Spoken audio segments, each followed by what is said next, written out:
Hello,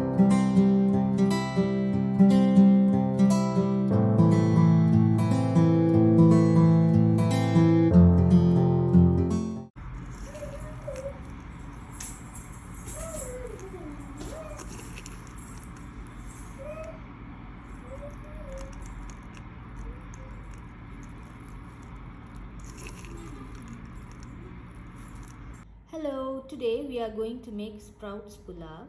The ingredients needed are 1 bowl of sprouts, 1 glass of basmati rice, 1 green chilli chopped, half tomato chopped, half onion chopped, curry leaves, salt, 1 spoon of chili powder, 1 spoon of vegetable powder, 1 spoon of turmeric powder, cinnamon and star anise.